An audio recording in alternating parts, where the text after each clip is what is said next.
जरूरी है। नमस्कार दर्शकों, यह है एमएनएस न्यूज नेटवर्क और आप देख रहे हैं एमएनएस न्यूज टीवी। मैं हूं आपके साथ शुभांगी। तो आइए देखते हैं आज की कुछ खास खबरें।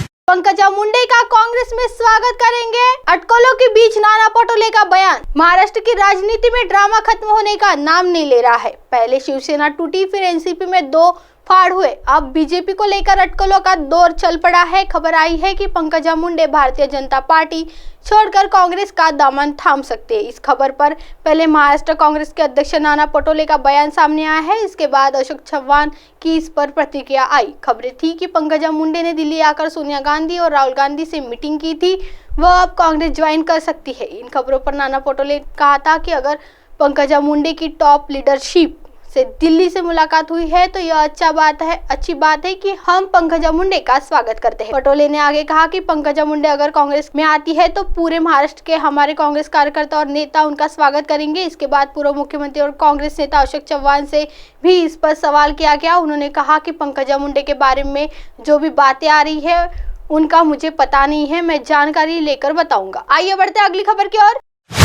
बंगाल के 2 ब्लॉक के 458 सीटों पर नहीं होगा मतदान, बूथों से मतपेटियां वापस भेजी गई। पश्चिम बंगाल में 8 जुलाई को होने वाले पंचायत चुनाव के लिए गुरुवार को प्रचार का आखिरी दिन था। इस बीच खबर है कि राज्य के उत्तरी दिनाजपुर चोपड़ा ब्लॉक और दक्षिण 24 परगना में केकिंग एक ब्लॉक में मतदान नहीं होगा। यहाँ के सभी सीटों पर से खाली बैठक बॉक्स को वापस चुनाव विभाग को सुपुर्द कर दिया गया है। इस दिनों ब्लॉक के 18 पंचायतों में स्कूल 458 सीटें, पंचायत समिति की 60 सीटें और जिला परिषद की 6 सीटें हैं। बंगाल के इन दोनों ब्लॉक में खाली मतपेटियां को एक वाहन पर रखकर रायगंज स्थित जिला निर्वाचन विभाग में भेजा गया। यहाँ के एक भी बूथ पर मतदान नहीं होगा क्योंकि यहाँ के किसी भी सीट पर विपक्षी पार्टी के किसी भी उम्मीदवार ने नामांकन दाखिल नहीं किया है, इसलिए इन दोनों ब्लॉक में चुनाव नहीं होंगे। राज्य के इन दोनों ब्लॉक में तीनों स्तरों की सभी सीटों पर तृणमूल के उम्मीदवारों ने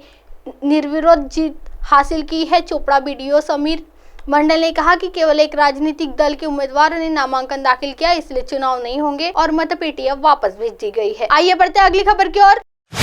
लोकसभा चुनाव के लिए सीट शेयरिंग पर अजित पवार की बीजेपी से हुई बात। महाराष्ट्र में बीजेपी और एकनाथ शिंदे की सरकार के साथ अब एनसीपी का अजित पवार गुट भी जुड़ चुका है। तीनों दलों के मंत्री अब सरकार में शामिल है। इसी बीच आने वाले चुनाव से पहले पावर शेयरिंग पर चर्चा हो गई है। सूत्रों के हवाले से बताया गया है कि आने वाले लोकसभा चुनाव में अजित पवार के खेमे वाली एनसीपी ने 13 से 15 सीटों की मांग की है। इसे लेकर बीजेपी और अजित पवार के बीच बातचीत हुई है। हालांकि अब तक कोई भी फॉर्मूला तय नहीं हुआ है। अजित पवार ने बीजेपी के साथ सरकार बनाने के लिए तमाम मुद्दों पर बातचीत की, जिसके बाद ही फैसला लिया गया। इसमें लोकसभा और विधानसभा चुनाव में सीट शेयरिंग को लेकर भी बात हुई।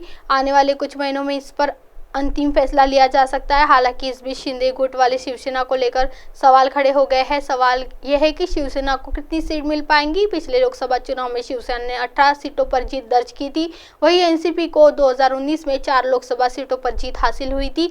महाराष्ट्र में कुल 48 लोकसभा सीटें हैं। अब आप हमारे चैनल को आपके मोबाइल पर भी देख सकते हैं। मोबाइल ऐप पर देखने के लिए play store MNS news TV आज डाउनलोड करें।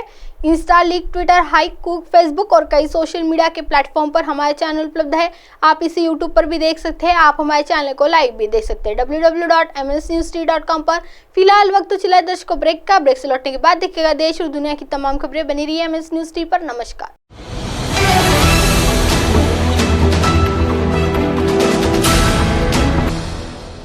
ये है एमएनएस न्यूज नेटवर्क और आप देख रहे हैं एमएनएस न्यूज।